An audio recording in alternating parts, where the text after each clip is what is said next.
and it is already actually the third conference that we are organizing together with the Ethical Links NGO and Anna Lindh Foundation. So the first one, what we did 2 years ago, was about the Israel-Palestine situation and Middle East peace process, and second one a year ago was more on Arab Spring. So we are staying in the region also today. So here today we have a panel, this panel also on Israel-Palestine topic, and we would like to discuss, besides the general situation on the ground, which comes up anyway, how the conflict is seen in Estonian public and the media, and maybe compared also to Europe, what are the differences? And of course one panelist will speak more about what is happening in Israel.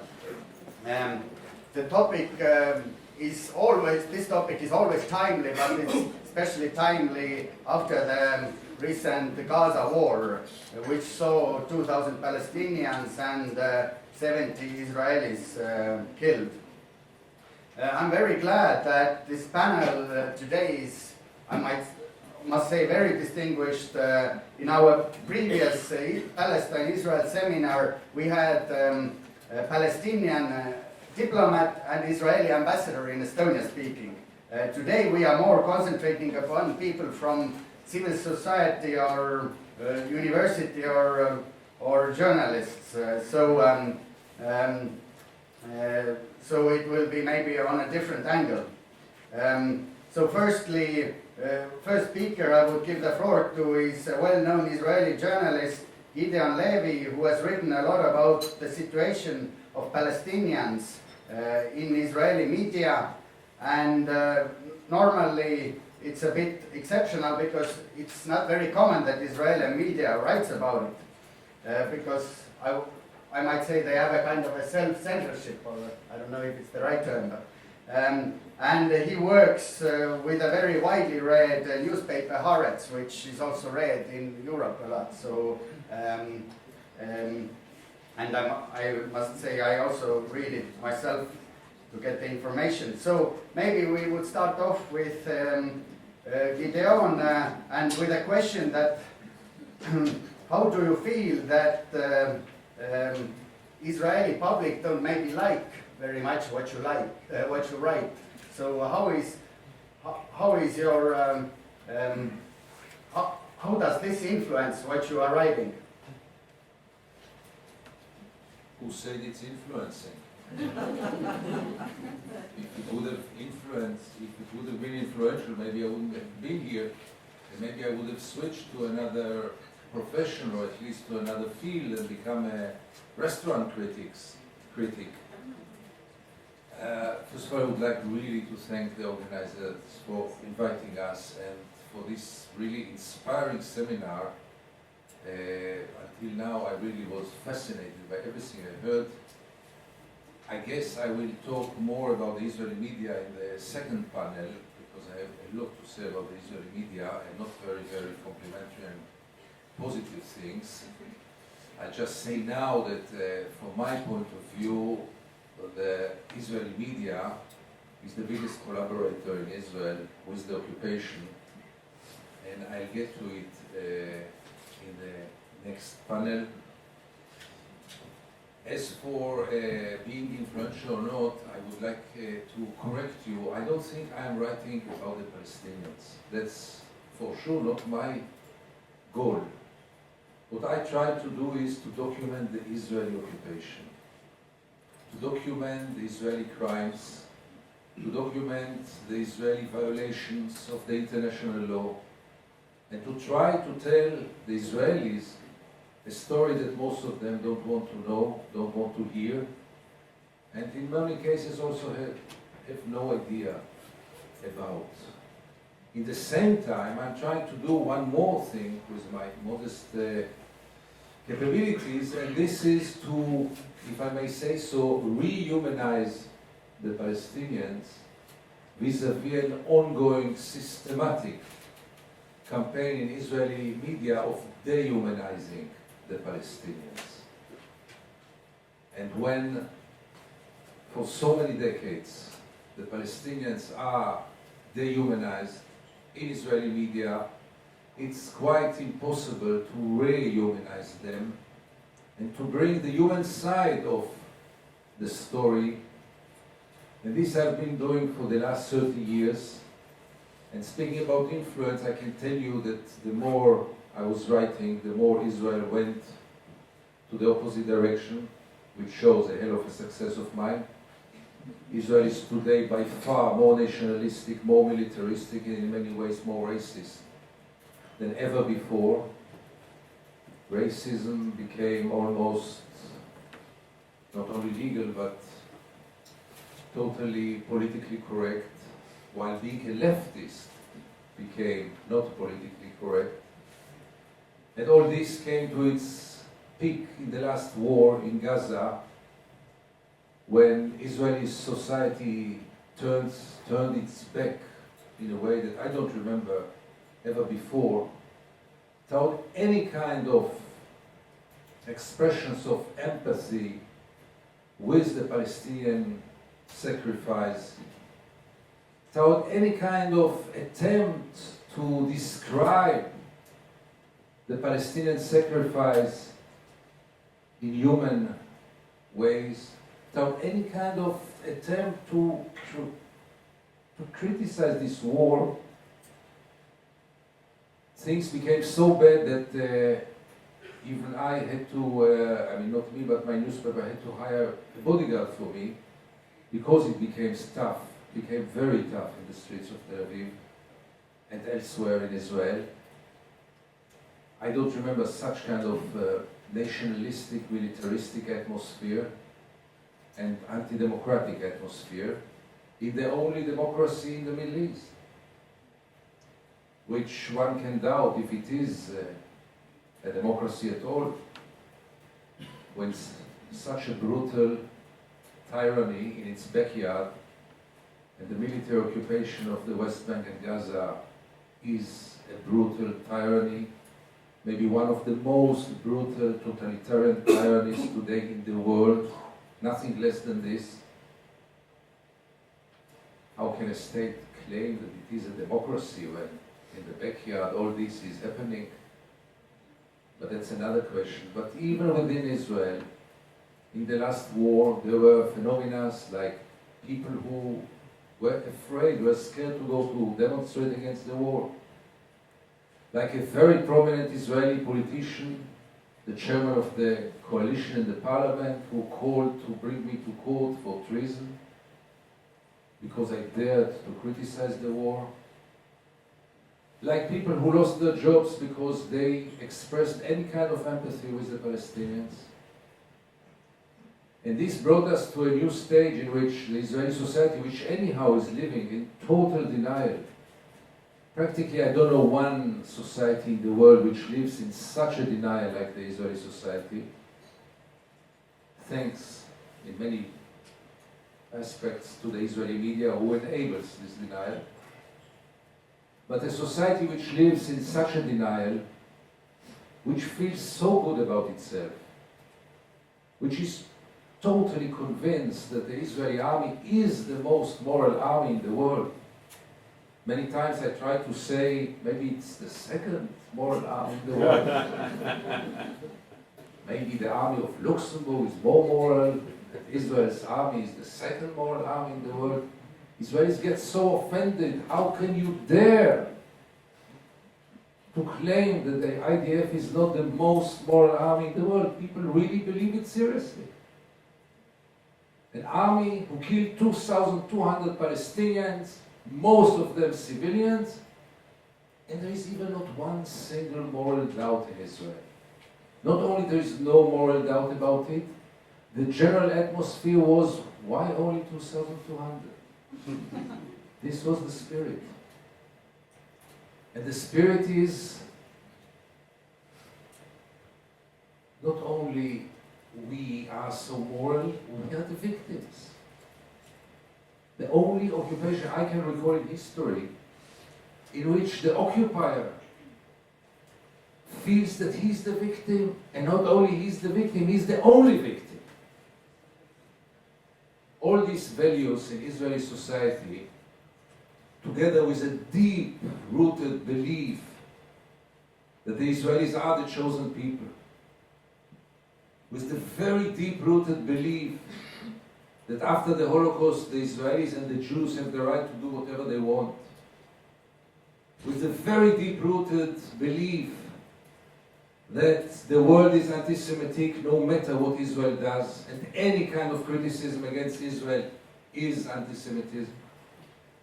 A wonderful way of manipulating and releasing yourself from any kind of responsibility, because it's not your fault, it's the world's fault.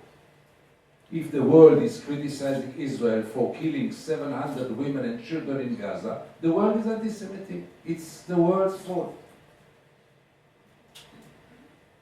And the very deep belief in Israel that international law is something that the whole world has to apply and has to obey, except of one place. Because Israel is something else. So all those very deep-rooted beliefs, together with the dehumanization of the Palestinians, which enable Israelis to feel so good, because if the Palestinians are not human beings like us, then there is no problem of human rights, isn't it? It is something else. I wrote once after observing one of the checkpoints many years ago in the West Bank, I wrote that the Palestinians in this checkpoint are treated like animals. And I got immediately a wave of protest of animals' rights organizations who claim that also animals have some rights. Many times in Israeli society, one can really feel that animal rights is much a bigger issue, much a more vivid issue, much a more issue who brings discussions about morality and humanity than the rights of the Palestinians. And that's the core issue in my view, and by this I will finish my opening remarks. The core issue, in my view, in Israeli society is that almost no Israeli, will he be leftist or right-winger, nationalistic or liberal, there are hardly Israelis who really believe, if you scratch a little bit under their skin, that the Palestinians are human beings like them. Most of the Israelis, the big, vast majority of them, don't see the Palestinians as human beings, as equal human beings. And from this comes everything else. Then they don't have the same rights. Then there is no problem to confiscate their lands. Then there is quite a small problem to kill civilians and children and women. Then there is the whole justification for everything. And you face an Israeli society in 2014, which is so self-content, which has, as I say, no moral doubts, which lives in denial, which believes that 7 billion people of the world are wrong and 5 million Jews of Israel are right, which believes that you don't have to listen to the world. It's enough to listen to your own set of values and beliefs, even though they have nothing to do, in many cases, with universal values like humanity and human rights and international law. Unfortunately, I don't see it, even though I'm so influential in my country, I don't see it changing, and for sure not for the good. It's going only for the bad, and rapidly so. In the last war, there were really cracks, even in Israeli democracy within Israel, even towards Jewish citizens, and things that we saw in this war we never saw, as I said, and they are dangerous, first of all, for the future of Israel, not only for the Palestinians. Because by the end of the day, no occupation in history, and you know it in your country very well, no occupation in history lasted forever. No state or empire in history could live only on its sword, like Israel does, and no military force, as strong as it is, and Israel is so strong militarily, no military force was ever a guarantee to continue an evil regime like the Israeli occupation forever. So by the end of the day, not that I see much room for optimism, but let's remember that would we have met in the late 80s, that I would have told you that within months, Soviet Russia will fall, the Berlin Wall will fall, and even the apartheid system in South Africa will fall, within months. I think you would have never invited me again to Estonia because you would have thought that I'm out of my mind. And all this happened, and nobody had foreseen it. I truly believe that the Israeli occupation will not be able to last forever, but the problem is that I don't see the end of it. Thank you.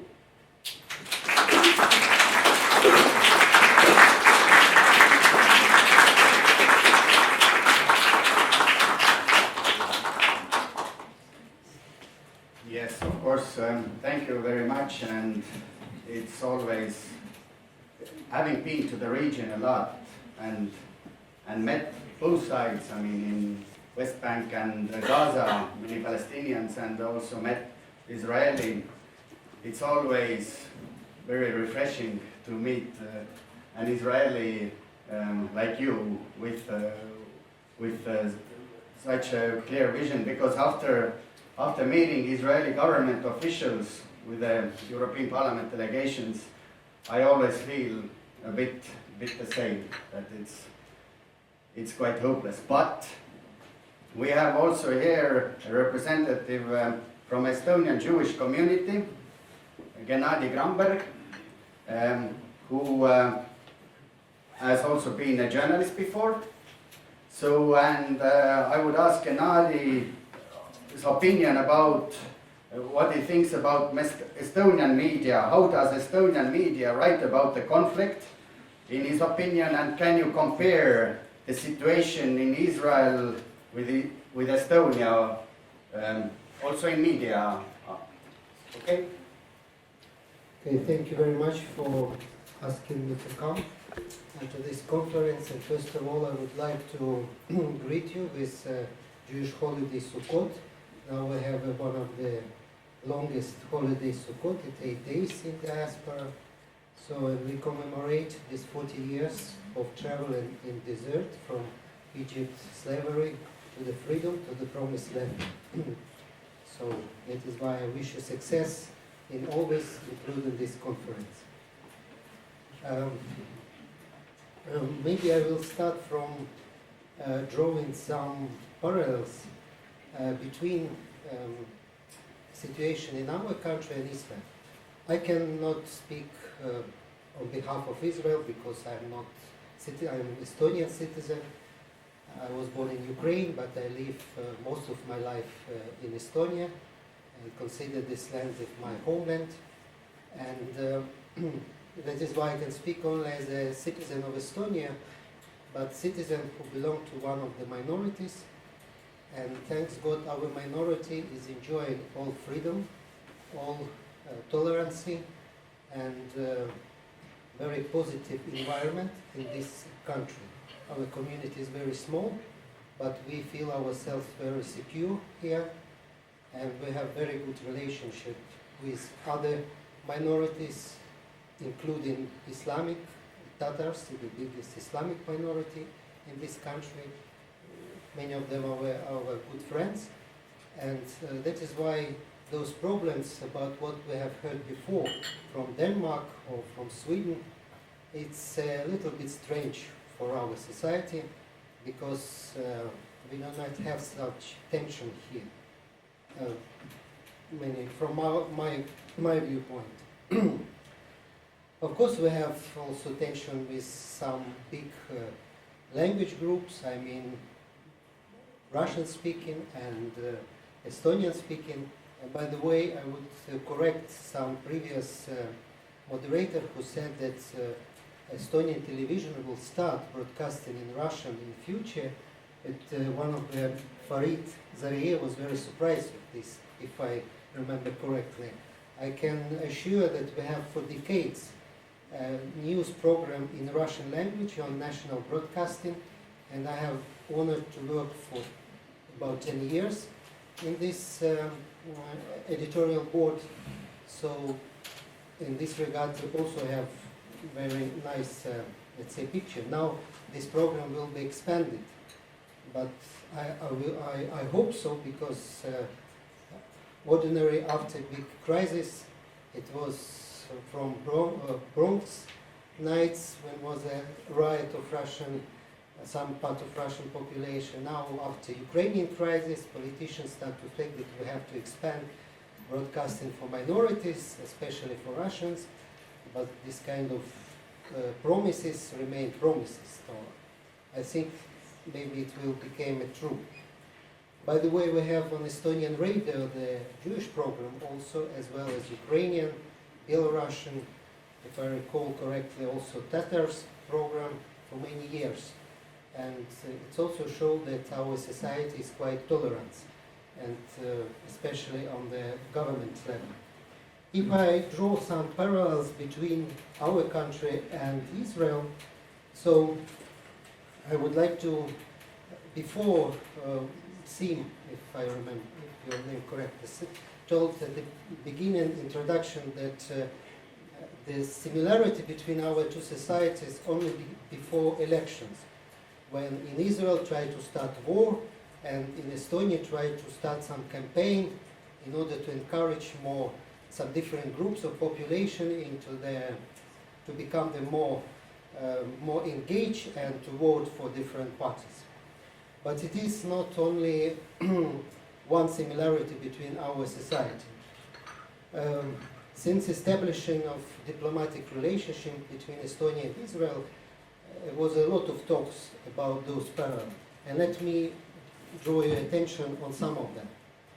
Estonia, like Israel, was occupied by other conquerors for many years.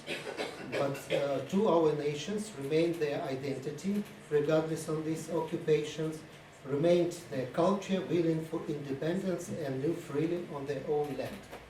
So I think this is very, very important similarity between our two countries.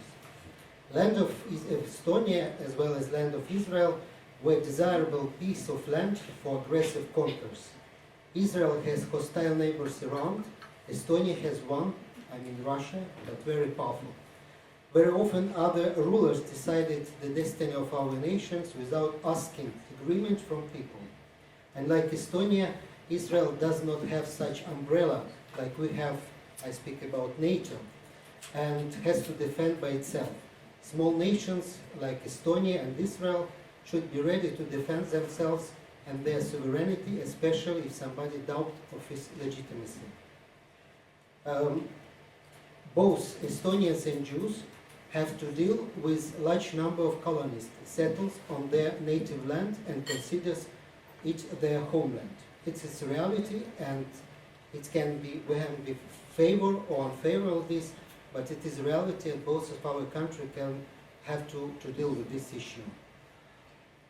Northeast of Estonia can be, at the beginning of 90s, could be like a Western Bank, or I don't want to use this term because Western Bank is Judea and Samaria.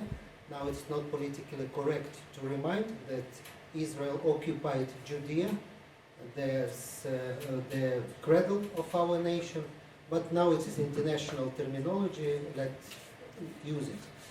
And our in Tallinn, Lasnamäe can be considered like the Eastern Jerusalem, in Jerusalem, in the capital of Israel. Estonia tries to succeed in integration of colonists and migrants. Israel held excellent achievements in adoption of repatriates from different, Jewish repatriates, but failed with peaceful coexistence with local Arabs. Both our countries do not have so much land resources. That is why we must employ our brains. And you know that Israel and you know that Estonia, called sometimes tiger of IT, and even Israelis agree with this. And you know that now we have a big colony of Israelis here in Estonia who are working in different IT companies in Estonia, because the business environment here is very peaceful and very friendly toward them. Talking about media, how Israel and this conflict in the Middle East reflected in our media, Professor Vetik already mentioned about this, and I completely agree with him. This mainly approach is very neutral, and sometimes about minority they talk if something very funny or something very unusual, which for local public is very could be very interesting. But you know, maybe it surprised you, but at least our local community does not want to be in the media so much. Not because we want to hide something, we do not hide, our doors are very open. And by the way, Tallinn is maybe one of there are not so much capitals in Europe where Jewish community exists without special security. Because in our city is so secure and so peaceful that we do not need, I knocked 3 times on my head, but the environment here is so peaceful that we do not need such special security. And when you go to Helsinki, for example, want to attend a synagogue in Helsinki, so you have to answer a lot of questions, and it will be very, very strict security control over there. But the difference only 82 kilometers between our 2 cities. And there are a lot of articles which consider both sides of this conflict, which is very good. And I hope that our media will continue in this spirit, giving to our Estonian audience very neutral, very balanced picture what's going on. And it's a pity that today on this panel we have only one view from Israel, because maybe to you will be very interesting also to hear another view. But maybe next time it will be, the discussion will continue. Thank you very much.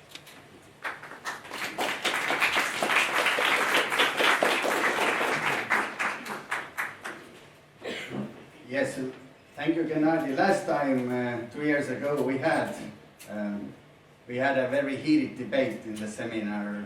As I said, it was a Palestinian diplomat and the Israeli ambassador. So, and then it was the official viewpoint from Estonian foreign minister as well in the end. So Katri Nyman-Metcalf from Tallinn University of Technology, she's a professor there, has been to our events before. Katrin, do you agree with what has been said before about how Estonian media portrays the situation?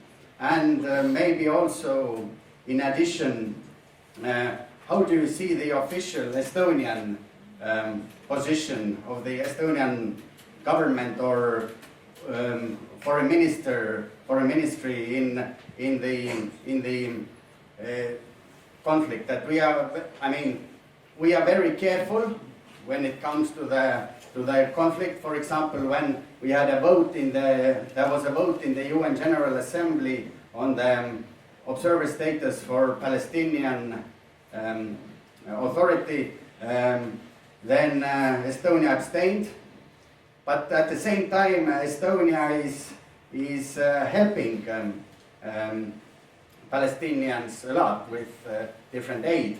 But then one thing that I noticed at the start of the Gaza conflict, the press release that was made by the Estonian minister said that or took only account only the rockets which were shooted from Gaza to Israel, but didn't say anything about the human lives that were lost in the Palestinian side.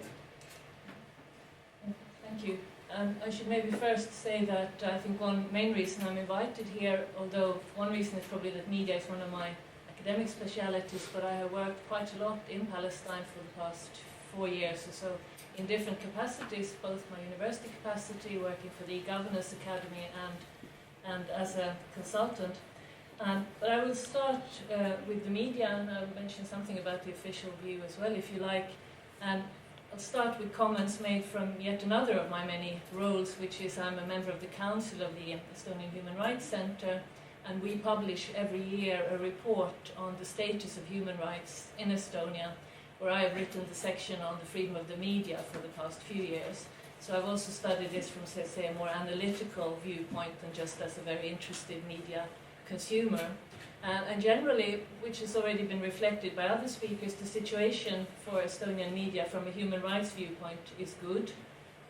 From a human rights viewpoint, what one looks at when evaluating the situation for media is, are there any attempts by the authorities, government rather authorities, to influence the editorial freedom of media outlets? And I wouldn't say there is any country in the world where this situation is perfect, but I think it's fair to say that here it is good. Media outlets can decide what they want to publish on any issues, basically. I know from my own experience it is not difficult if you write an opinion piece, for instance, in favor of the recognition of the Palestinian state. It's not difficult to get this published in good outlets in Estonia. There's generally an interest in having issues discussed. I think like anybody, I think everybody who's here probably who is interested in the region or interested generally in foreign policy, we feel frustrated that there isn't more in the media. And this, it's true, there could be much more. And also when looking, making a totally unscientific sort of survey of what's been in media about Israel-Palestine for the past year or so, of course there was a lot when the Gaza war was on, but it's mainly very short reports taken from the main news wires around the world. I don't think we can criticize anybody for this. We already heard earlier today, and anybody who deals with media issues knows that traditional media is in a crisis. We have all the benefits of online social media, which means the immediacy and the number of sources. The disadvantages have already been mentioned. We don't have any verification of sources, we don't have the kind of quality, etc. But this means still that there is a challenge for any traditional media to afford to have foreign correspondents or high-quality journalists. So we couldn't really expect for such a tiny country that there would be anything else than a combination of news reports that are neutral, factual, taken from news wires. And then I would say quite a nice attempt by main media houses to have neutral stories, from showing both sides. Inviting, if there has been an opinion piece, somebody to also write from a different angle. And actually, when you asked a little bit about the official view, I think to describe the Estonian official viewpoint, I'm not a politician in any shape or form, so I cannot really speak for the ministry or anybody else like that, but very briefly, we could probably say that the Estonian policy in the Israel-Palestine conflict could be summed up as, let's not annoy the Americans too much. And I think there is a sympathy, because occupation is occupation. So in this country we know what occupation means. So the public sympathy would be perhaps with Palestinians. At the same time, I think there is also a sympathy for State of Israel. I dislike very much to talk about pro-Israeli or pro-Palestinian. I don't think one has to be either or. I think it's very difficult to be pro the Israeli government, but I don't think it's the same as being against Israel. And when looking at the media reports that I said are generally fairly neutral, there is a small preponderance for a more Palestinian understanding view in the media, and this is not the official view, so this rather underlines what I said about the authorities not intervening in what media says. It maybe also shows that there are more strong activist voices from civil society, and that side people have been engaged in Palestine some way. One of the features, the less positive, if I'm not into what sounds like a fairly positive picture, but anybody who is in any way engaged in the public debate in Estonia will be very aware of the phenomena of online comments. This is not just an Estonian phenomenon, but I think it's maybe a little bit worse in Estonia than in some other countries. It's not a coincidence that the most famous case involving Estonia in the European Court of Human Rights, which is going on at the moment to the Grand Chamber, is about internet comments. Because somehow publications, first of all, we're very internet people, so we do everything by internet, including commenting, but also I think publications didn't think early enough on how to try to get some kind of a tone in this, which would be reasonable. And this means that having, as I said, written myself, debating different issues, when I wrote in support of recognition of Palestine, for instance, I got a few positive comments, people who agreed, said things. I got a few negative comments on the issue. People made intelligent points against my viewpoint. And then I got a huge number of comments about things that have nothing to do with anything. They were very anti-Muslim, they were very anti-Jewish, but there were actually more that was just anti-me. There were people criticizing in very rude terms the rector of my university for hiring me, for instance. And there are lots of comments that have nothing even to do with that. So I think what it shows, if it shows anything, is that there are too many people with boring lives or something. It doesn't actually show what is the tone of the debate, because you can find unpleasant things, but I think this is just not representative, unfortunately. What I would end with then is two phenomena that are seen in European media, because I'm a very active consumer of other media as well. I've lived in very many different countries, and there are two phenomena which we don't have in Estonia in this Israel-Palestine debate, which I think are positive, both of them. The first one is that in Western Europe, this has been a proxy debate between the political left and the political right ever since the 1960s or even before. Proxy debates are never interesting. We don't have it here for obvious reasons. There was no media debate of any kind in the 60s, 70s, and 80s around the Soviet occupation.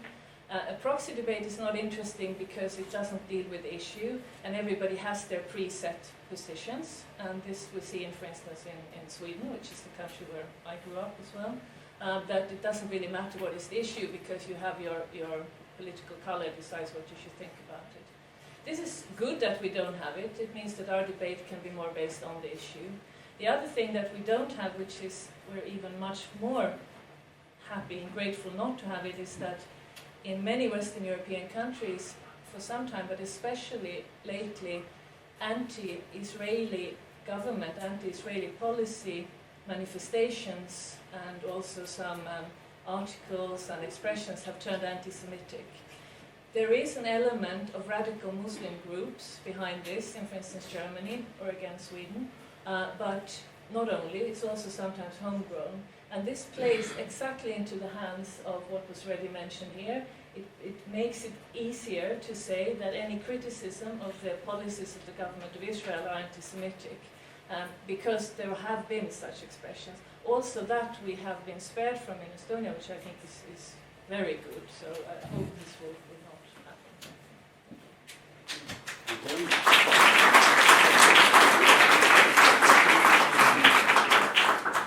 Thank you, Katri and Mr. Levy. One remark. Yeah, one short remark to you, Katri. I suggest, if I may, you don't have to be pro-Palestinian, you don't have to be anti-Israeli, you don't have to be pro-Israeli or anti-Palestinian.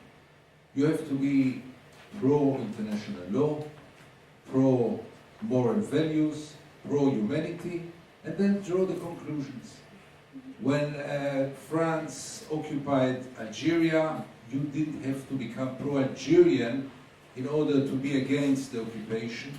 You didn't have to become anti-French in order to be against the occupation.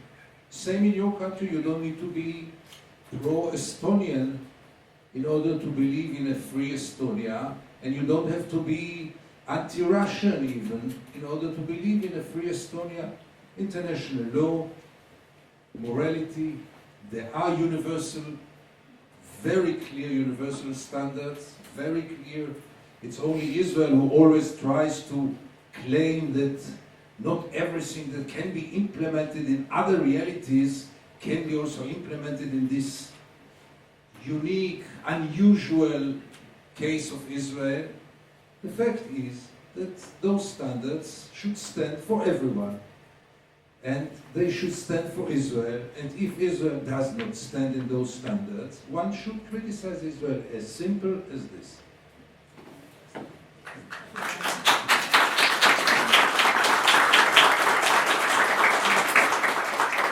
Just to avoid any confusion, this is exactly what I mean. And you would see, if you've read anything or written, that I'm accused always of being too pro-Palestinian.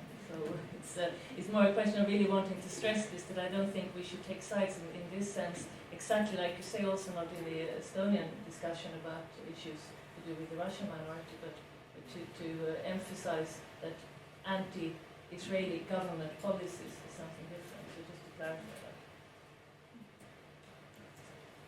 that. Thank you. And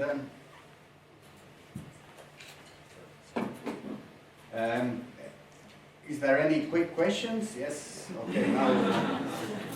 Okay. So let's take 2 questions, and firstly the lady here, and then I'll take the man over there. So gender balance. Hello again. My name is Elena. I come from Lithuania, and I have actually been following this conflict from close for the last years. And Gennadi, I have a question for you. You have presented to us the similarities that you believe there are between Estonia and Israel. However, as a member of a of a minority here, as a representative of the Jewish community, I wonder what are your views on the fact that both the Prime Minister of Israel, Netanyahu, and also the Foreign Minister Lieberman and many other high political figures in Israel are promoting Israel as a Jewish state, okay? Meaning that it will exclude all the people that are not Jewish from actually being able to attain to the certain rights and the laws and many other things. So I was wondering, exactly as someone who has created a homeland here in Estonia, being of a Jewish minority, what would be your views on that? Thank you. Let's take 2 or 3 questions at a time. So for the whole panelists. So, please introduce yourself as well. Thank you. Okay. Hi, my name is Walter. I'm from the University of Tartu. And my question is actually kind of related and also directed to Mr. Gennadi. You were comparing Estonia and Israel, seeing that there are some similarities. And meanwhile, listening to Mr. Levy, I was actually in my head, I was comparing Israel to Russia. I don't want to offend anyone now, but they're just like from the top of my head, just some points. Alone in the world, only way to protect yourself is to expand, create a foreign enemy, identity based on external enemies, religious mission, which is also a growing tendency in Russia right now with the Orthodox, military moral, soldiers as saints, as doing a bigger mission. What else? Media censorship, whether it's institutionalized or just self-sufficient producing, dehumanizing external enemies, whether it's a Muslim or a fascist in Ukraine. What else? Oh yeah, consolidating power through producing animosity and leveraging our identity, radicalization of the society. And the third question, I hope, is to other panelists as well.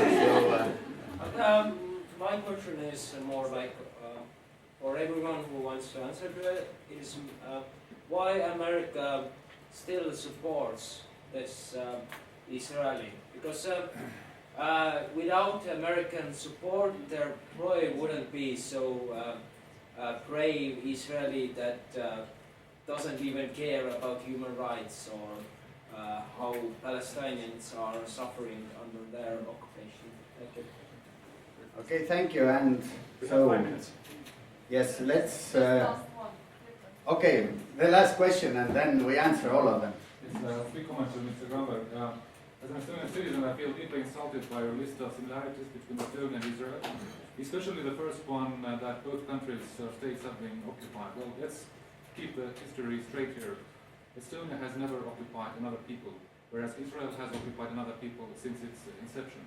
And that is a very important difference. Also, the way you referred to Lasnamäe, the part of Tallinn, as our East Jerusalem, I think that's also deeply offending. I don't know whether we have any residents of Lasnamäe here, but Lasnamäe is as integral part of Tallinn and Estonia as any other part of this planet.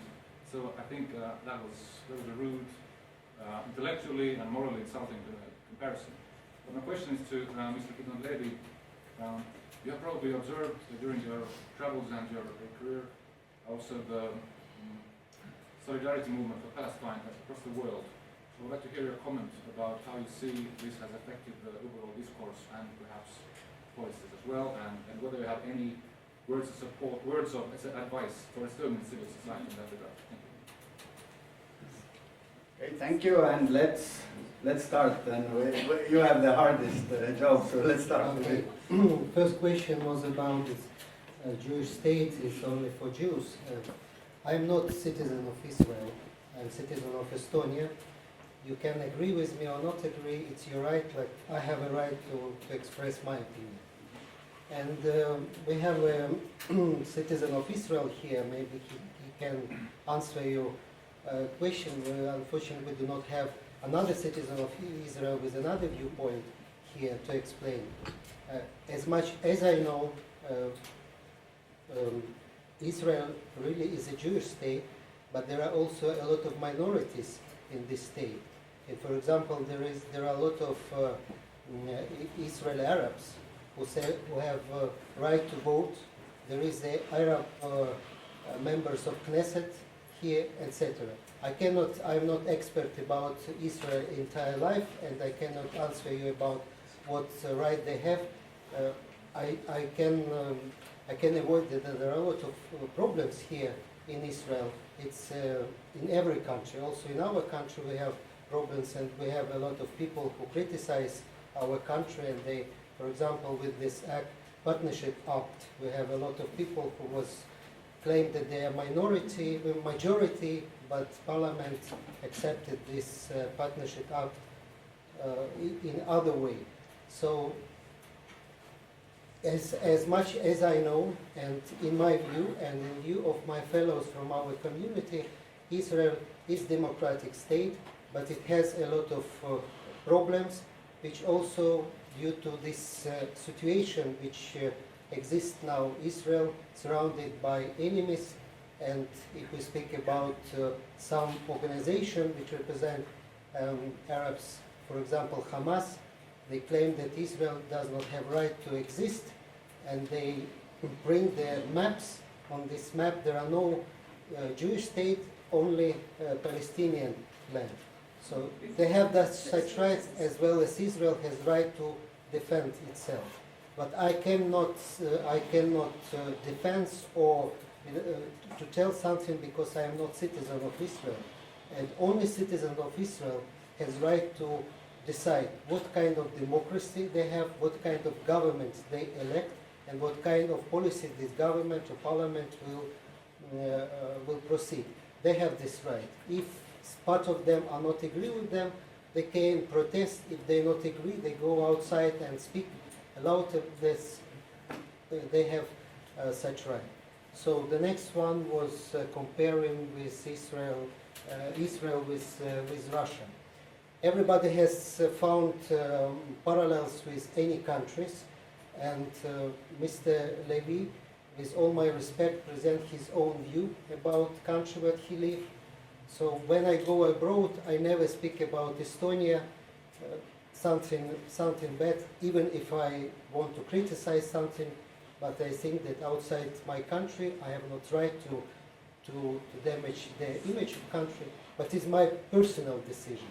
Now you had one opinion, so let's invite somebody else from Israel and listen his point of view. Maybe you will see that there are a lot of parallels with Estonia. Those parallels which I said, it's like I see them, and if you don't agree with them, so it's your choice. And what about somebody tells about that he was offended by my words. So I never said that Estonia occupied somewhere. I said that Estonia was occupied by others, like Israel.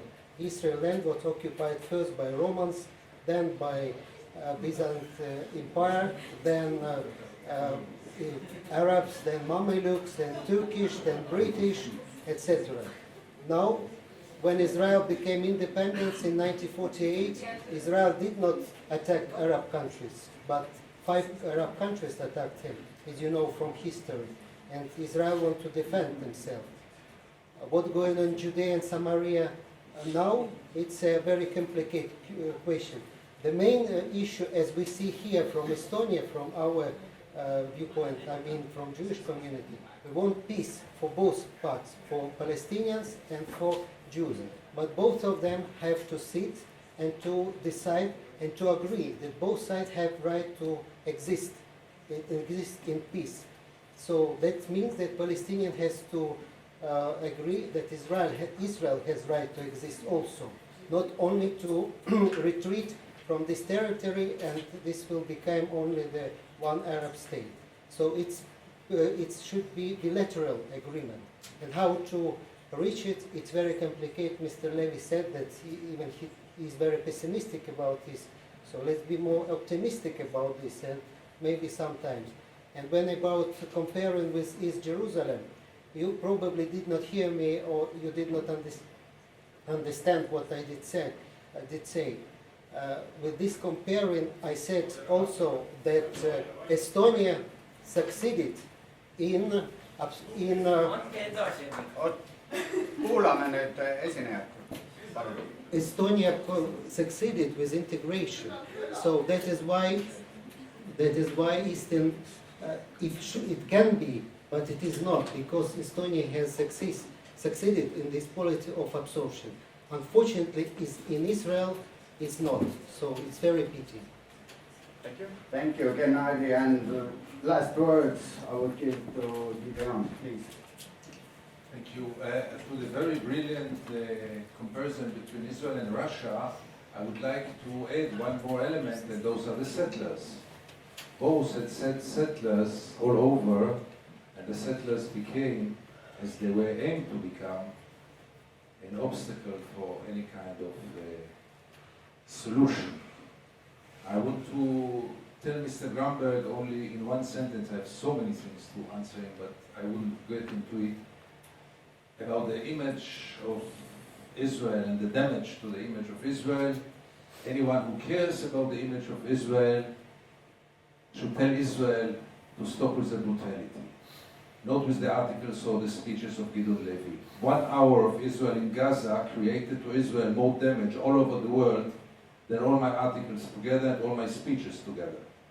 So anyone who really cares about image should change, first of all, the policy and the behavior. The questions, I'll try to be as brief as possible. Why does the United States continue to support Israel? Again, Mr. Gramberg described Israel as standing alone against the entire world and having to defend itself, this David against the Goliath. Many times when you see the relations between Israel and the United States, you are not sure who is the superpower between the two. Don't worry, United States, Israel is behind you. Israel without the United States obviously would have been nothing, economically, politically, militarily. And this automatic blind support of the United States for so many decades is something that not only I can't explain, I can't understand. It's ununderstandable. The answer is obviously in American domestic politics, in certain power of certain lobbies, not only the Jewish lobby, but above all the Jewish lobby. I had so many expectations from Barack Obama, a man whose heart is for sure in the right place. He did less than George Bush.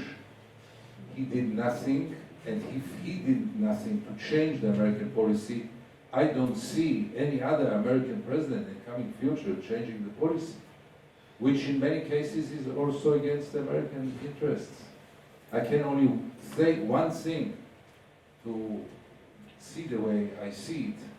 Many of you might have or heard about a relative or a friend who became drug addict. And then when you have a relative or a friend who is drug addict, you have two ways to deal with him. One way is to supply him with more money and he will buy more drugs and he will be very grateful to you. The other way is to try to send him to a rehabilitation center. He might oppose, he might be very aggressive against you, he might think you hate him, but that's really care. That's real care. And that's real friendship. And that's real love.